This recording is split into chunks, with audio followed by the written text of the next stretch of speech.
Hello বন্ধুরা, আমি সাগর নীল। আজকে রেট্রোভিউয়ের এপিসোড 9-এ কথা বলবো শাহরুখ খান, কাজল অভিনীত, করণ জোহর পরিচালিত মাই নেম ইজ খান সিনেমাটাকে নিয়ে। গল্প সম্পর্কে স্পয়লার না দিই, যদি একদম ছোট্ট করে বলি, 9/11-এর পরবর্তীতে আমেরিকাতে যে সমস্ত মুসলিম মানুষজন বসবাস করতেন তাদের প্রচুর সমস্যা ফেস করতে হয়।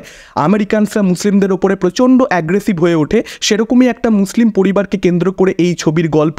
এখানে ইউএসপি হচ্ছে শাহরুখ খানের ক্যারেক্টারটার অ্যাসপারজার সিনড্রোম রয়েছে। আপাত দৃষ্টিতে দেখলে মনে হবে এই গল্পটা একটা মায়ের লড়াই, একটা বাবার লড়াই আমাদের সামনে তুলে ধরছে, কিন্তু যত ছবিটা ক্লাইম্যাক্সের দিকে এগোয় তত পরিষ্কার বুঝতে পারা যায় যে আসলে কিন্তু লড়াইটা এই ছোট্ট একটা জিনিসের মধ্যে, একটা মায়ের লড়াই, একটা বাবার লড়াইয়ের মধ্যে সীমাবদ্ধ নেই, বরং লড়াইটা আসলে অনেক বড়। সিনেমার মধ্যে একটা দৃশ্য রয়েছে যেখানে শাহরুখের ভয়েস ওভার রয়েছে।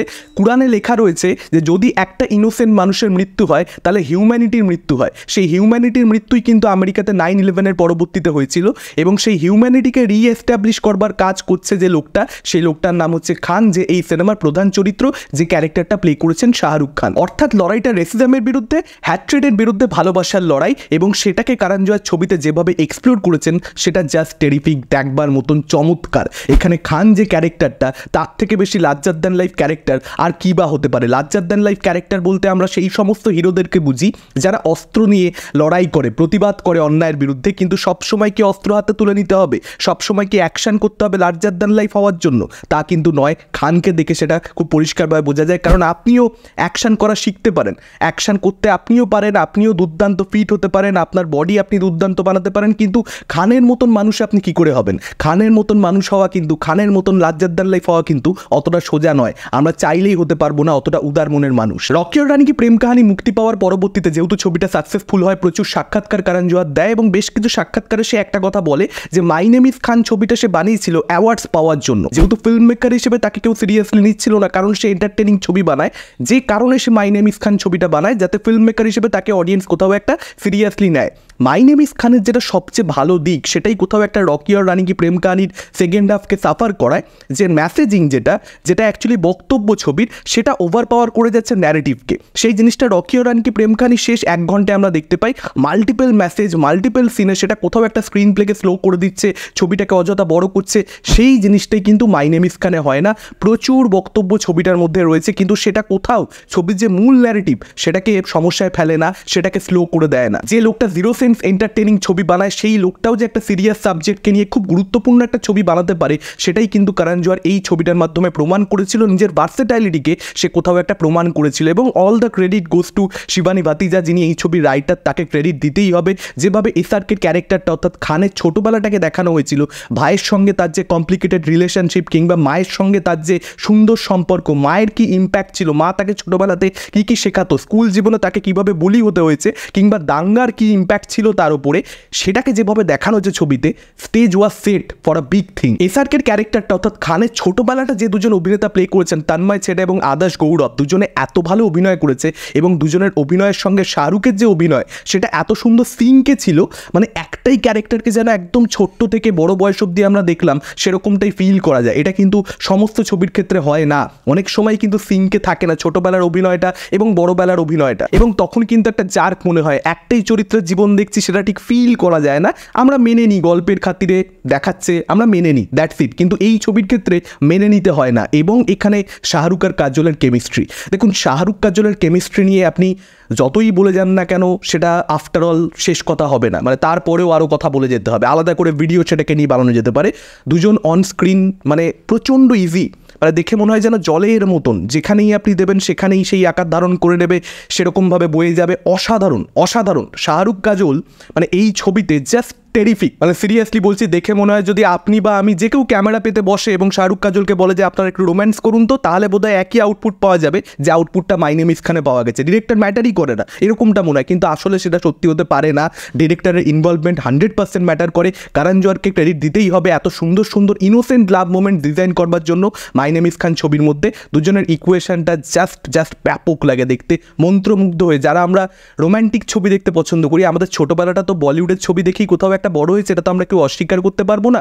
এবং সেখানে এই রোম্যান্সের যে একটা আলাদা ম্যাজিক ছিল স্পেশালি শাহরুখের ছবিগুলোতে, সেটা মাই নেম ইজ খান ছবিতে কিন্তু খুঁজে পাওয়া যায়। শাহরুখের পারফরমেন্সে আমি কি বলবো, আপনারা সকলেই জানেন যারা ছবিটা দেখেছেন, এটা শাহরুখের কেরিয়ার বেস্ট পারফরমেন্স বলা যেতে পারে। শাহরুখের কেরিয়ারে টপ 3 পারফরমেন্সের মধ্যে একটা তো 100%, এবং আমি আশা করব ভবিষ্যতে শাহরুখের থেকে এরকম ছবি পেতে যেখানে শাহরুখের পারফরমেন্স মাই নেম ইজ খানের পারফরমেন্সকে কোথাও একটা বিট করে দেবে। সেটা আশা করব সম্ভব হবে, 100% সম্ভব হবে। শাহরুখ একজন ভালো অভিনেতা, নিজের কেরিয়ারে কখনো না কখনো তো সে অ্যাকশন ছবি করা বন্ধ করে দিয়ে অন্য কোনো ছবি করবে যেখানে শাহরুখের পারফরমেন্স টপ নচ হবে, মাই নেম ইজ খানকে বিট করে দেবে। Let's hope for the best. কিন্তু এখানে শাহরুখের পারফরমেন্সে আমি একটা কথা খালি বলবো, একদম ছবিটা শেষ ভাগে যখন প্রেসিডেন্টের সঙ্গে মিট করা হয়ে গেছে, শাহরুখ এবং কাজল হেঁটে আসছে, চারিদিকে মিডিয়া, আমেরিকান মানুষজন, মুসলিম মানুষজন তারা দাঁড়িয়ে রয়েছে, সেখানেও দেখবেন শাহরুখের ক্যারেক্টারটা, মানে শাহরুখ কীরকমভাবে ক্যারেক্টারটা ছাড়েনি ওই মোমেন্টেও, যেখানে সবাই সেলিব্রেট করছে, প্রচুর যেহেতু আওয়াজ হচ্ছে, শাহরুখের ক্যারেক্টারটা যেহেতু ডিস্টার্ব হচ্ছে, ওই ক্যারেক্টারটাকে এস্টাবলিশ করা হবে যে প্রচণ্ড আওয়াজ হলেও প্রচণ্ড বেশি ডিস্টার্ব হয়, ট্রমাটিক হয়ে ওঠে, সেই ব্যাপারটা কিন্তু ওই লাস্ট মোমেন্টেও ছাড়েনি। কিন্তু ও কিন্তু তখনও ডিস্টার্ব হচ্ছে, কানে হাত দিচ্ছে, সেই সিনটাতে বোঝা যায় যে শাহরুখ কত বড় মাপের অভিনেতা। আর কাজল ইমোশনাল সিনগুলোতে ছবিতে যা ফাটিয়ে অভিনয় করেছে, মানে কাজল যা পারফরমেন্স দিয়েছে, আমি জানি না কেন মাই নেম ইজ খান ছবিটার কথা উঠলে সবাই শুধুমাত্র শাহরুখের ক্যারেক্টারটাকে নিয়ে, তার পারফরমেন্স নিয়ে কথা বলে। Kajol was too good in that film. এবং এখানে শাহরুখ কাজলের যখন ভালোবাসাটা গড়ে উঠছে, একে অপরকে পছন্দ করা শুরু করছে, ওরা সময় কাটানো শুরু করছে, তখন তেরে নেয় না গানটা, মানে দারুণ দারুণ গান। তার সঙ্গে সঙ্গে সাজদা গানটা, এই ছবির আসলে প্রত্যেকটা গান, এই ছবির অ্যালবামটা পুরো অসাধারণ। নূরে খুদা যে গানটা, দুর্দান্ত গান, প্রত্যেকটা গান এক্সে বার্কার এক গান, যে গানগুলো আজও 10-15 বছর পরেও আমরা মাঝে মাঝে শুনলেই আমাদের মনে হবে যে ভাই এরকম গান তো বলিউড আর বানায় না। আর সিনেমাটা যদি 10-এ 10 হয়, সিনেমাটার গানগুলো 10-এ 100, এতটাই ভালো। এবং জনরা চেঞ্জ, এই ছবিটার ফার্স্ট হাফটা আপনারা দেখবেন, এটা একটা ফিল গুড রমকম টাইপের মনে হয়, হঠাৎ করে ছবিটা না সিরিয়াস জোনে ঢুকে পড়ে, এবং ট্রানজিশনটা খুব সিমলেস, মানে আপনি বুঝতেই পারবেন না, হঠাৎ করে দেখবেন ছবিটা খুব সিরিয়াস হয়ে গেছে। সেটা মানে খুব কম ছবিতেই আসলে হয় এতটা ভালোভাবে, এতটা স্মুথলি। আর এই সিনেমাটার যেটা উদ্দেশ্য দর্শককে একটুখানি ভাবানো এই বিষয়টাকে নিয়ে, সেটাতে কিন্তু সিনেমাটা মারাত্মকভাবে সফল হয়। একটা পার্টিকুলার সিন রয়েছে যেখানে এসআরকের ক্যারেক্টারটা নামাজ পড়ছিল এবং কাজলের ক্যারেক্টারটা পুজো করছিল, তারপর দুজনে আসি, কাজলের ছেলেটাকে দুজনেই নিজেদের যে আচার আচরণ, যে রীতিনীতি, সেটা অনুযায়ী ব্লেসিংস দেয়।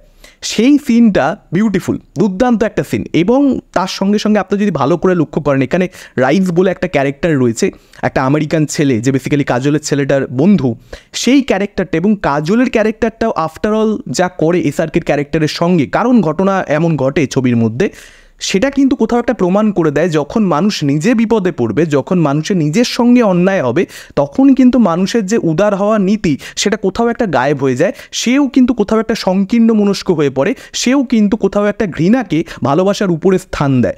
সেই অ্যাসপেক্টটা ছবির মধ্যে বিউটিফুল। যে সিনেমা মনুষ্য চরিত্রের বিভিন্ন দিক প্রপারলি এক্সপ্লোর করতে পারে, সেই সিনেমা সবসময় আমার মনের কাছের হয়ে থাকে। বেসিক্যালি কি পার্সোনাল লস মানুষকে কোন পর্যায়ে নিয়ে যেতে পারে, সেটাই এই ছবিটা কাজলের ক্যারেক্টার এবং রিসের ক্যারেক্টারটার মাধ্যমে কোথাও একটা এক্সপ্লোর করতে চায়। এবং ছবির মধ্যে এমন কিছু জায়গা রয়েছে যেটা কিন্তু দর্শককে যথেষ্ট বেশি ইমোশনাল করতে পারবে। একটা পার্টিকুলার ডায়লগ রয়েছে যেখানে বলা হয় যে দুনিয়ার এই পার্টে অর্থাৎ আমেরিকাতে দুভাগে সময়কে এতদিন ভাগ করা হতো, একটা হচ্ছে বিসি আর একটা হচ্ছে এডি, কিন্তু আজকের পর থেকে 9/11-এর পর থেকে এটা একটা নতুন করে সময়কে দুভাগে ভাগ করার পদ্ধতি তৈরি হলো। 9/11-এর আগে একরকম আমেরিকা, 9/11-এর পরবর্তীতে আরেক রকম আমেরিকা। সেই পার্টিকুলার ডায়লগটা এত ইম্প্যাক্টফুল। কিংবা জিমি শেরগিলের যে ডায়লগটা রয়েছে, যখন জিমি শেরগিলের ওয়াইফকে অ্যাটাক করা হয় এবং তারপর সে বোরকা পরা বন্ধ করে দেয়, জিমি শেরগিলি তাকে সাজেস্ট করে যে তুমি আর বোরকা পরো না, তখন জিমি শেরগিলের ক্যারেক্টারটা তার বউকে বলে আল্লাহ সামাজ যায়গে লেকিন ইয়ে লোক নেই সমঝেঙ্গে। ওই ডায়লগটা ভীষণ ইম্প্যাক্টফুল ডায়লগ। মানে ছবির মধ্যে এমন কিছু সংলাপ রয়েছে যেগুলো আপনার মনের মধ্যে থেকে যেতে বাধ্য। এবং তারপর সেই ক্যারেক্টারটা যেভাবে ক্লোজার পায়, আফটারঅল গিয়ে সে আবার বোরখা পরে, নিজের আইডেন্টিটি সে লুকায় না,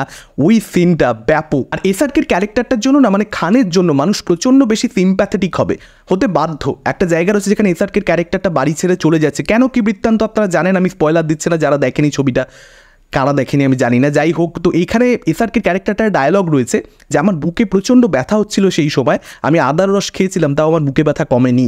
এবং বুকে ব্যথাটা কতটা বেশি ফিজিক্যাল থিং, সেটাই ওই ডায়লগের মধ্যে কারণ জোহর কোথাও একটা অডিয়েন্সকে বোঝাতে চেয়েছে। এবং কারণ জোহরের এ দিল হ্যায় মুশকিল, এই ছবিটাও যদি আপনারা দেখেন, সেখানেও কিন্তু বুকে ব্যথা হওয়াটা, এই যে হার্ট ব্রেক, সেটা যে অ্যাকচুয়ালি একটা ফিজিক্যাল থিং, বুকের মধ্যে সত্যি ব্যথা হয়, সেটাকে কিন্তু সে আবার ওই এ দিল হ্যায় মুশকিল ছবির মধ্যে ডায়লগের মাধ্যমে অডিয়েন্সকে বুঝিয়েছিল। তো কারণ জোহরের বুকে ব্যথা অনেকবারই হয়েছে আর কি। আর কারণ জোহর কিন্তু এটা মেক শিওর করেছেন যে ছবিটা দেখে যেন কখনো দর্শকের এটা মনে না হয় যে ছবিটা অ্যান্টি আমেরিকা, তা কিন্তু একেবারেই নয়। বেশ কিছু ইভেন্টস ছবির মধ্যে রয়েছে। একটা পার্টিকুলার এক্সাম্পল আমি দিচ্ছি, যেখানে কাজলের ক্যারেক্টারটা চাকরি চাইতে যায় এবং তাকে চাকরি দিয়ে দেওয়া হয়। কাজলের ক্যারেক্টারটা বলে আমি কিন্তু মুসলিম, আমার বর কিন্তু খান, তা সত্ত্বেও তাকে কিন্তু চাকরি দিয়ে দেয় একজন আমেরিকান। তো এই ছবিটা কিন্তু অ্যান্টি আমেরিকা একেবারেই নয়। আমেরিকানরা সেই সময় অনেকেই ছিলেন যারা কিন্তু মুসলিমদেরকে মানে তাদের সঙ্গে জোর করে টেররিজমের যোগ সাধন করবার চেষ্টা করেনি। দেখুন মাই নেম ইজ খান ছবিটার কি বিউটি। আমি জানি না কারণ জোহর এটা ভেবেই ক্লাইম্যাক্সটাকে ডিজাইন করেছেন কিনা, কিন্তু আমার কোথাও একটা ইন্টারপ্রিটেশন এটাই যে ছবিটার মধ্যে একদম ক্লাইম্যাক্সে দেখবেন মামা জেনি যে ক্যারেক্টারটা, সেই মানুষটার এবং তার আশেপাশে যারা বসবাস করে ওই লোকালিটির মানুষজনদের, তারা কোথাও একটা বন্যার কবলে পড়েছে, তাদের বাড়িঘর ভেসে যাচ্ছে, তারা বাঁচবে কি বাঁচবে না এরকম একটা সিচুয়েশন। সেখানে গিয়ে খান তাদেরকে হেল্প করছে, খান তাদেরকে হেল্প করবার জন্য মিডিয়া কভারেজ পাচ্ছে এবং তখন সে প্রেসিডেন্টের সঙ্গে ওই কাজটা যেহেতু সে করেছে কোনো রকম ফলের আশা না করে, যে কারণেই কিন্তু সে প্রেসিডেন্টের সঙ্গে দেখা করতে পারছে। তো আমাদের হিন্দু স্ক্রিপচার গীতা আমাদেরকে কি বলে, কি আমাদেরকে শেখায় যে কর্ম করে যাও, ফলের আশা করো না। সেটাই কিন্তু কোথাও একটা একদম ক্লাইম্যাক্সে গিয়ে খানের সঙ্গে ঘটে। একটা ছবি যেটা কোথাও একটা ইসলাম ধর্মের ব্যাপারে বলছে যে ইসলাম মানেই টেররিজম নয়, মুসলিম মানুষজন মানেই টেররিজম নয়, সেই ছবিটার ক্লাইম্যাক্সটা গীতার যে একটা সার কথা, কর্ম করে যাও ফলের আশা করো না, সেটাকে কেন্দ্র করে তৈরি করা, সেটাকে মাথায় রেখে ডিজাইন করা, এর থেকে ভালো কি হতে পারে। কারণ জোয়ার হ্যাটস অফ, মানে ক্লাইম্যাক্সটা এই ছবিটার মানে জাস্ট পিকে তুলে দেয়। বাকি ছবিটা ভালো লাগছে দেখছি, কিন্তু ক্লাইম্যাক্সে গিয়ে এই ছবিটা একটা মাস্ট ওয়াচে পরিণত হয়, একটা এমন ছবিতে পরিণত হয় যেটা 15 বছর বাদে আজকে আমি কথা বলছি, আজ থেকে 20 বছর বাদে অন্য কেউ ছবিটাকে নিয়ে কথা বলবে, কিন্তু কথা হতে থাকবে। আপনাদের কি মতামত, কীরকম লেগেছে আপনাদের ছবিটা যখন আপনারা দেখেছেন? আমি জানি আপনারা অনেকবার দেখেছেন, আপনাদের ফিলিংস কি ছবিটাকে কেন্দ্র করে, আপনারা ডেফিনেটলি সেটা আমাদের কমেন্ট করে জানান। এই ভিডিওটা ভালো লাগলে লাইক করতে পারেন, শেয়ার করতে পারেন, আমাদের চ্যানেল নতুন হলে চ্যানেলটাকে অবশ্যই সাবস্ক্রাইব করতে পারেন। আজকের মতন টাটা, চোখ রাখুন পরবর্তী ভিডিওতে।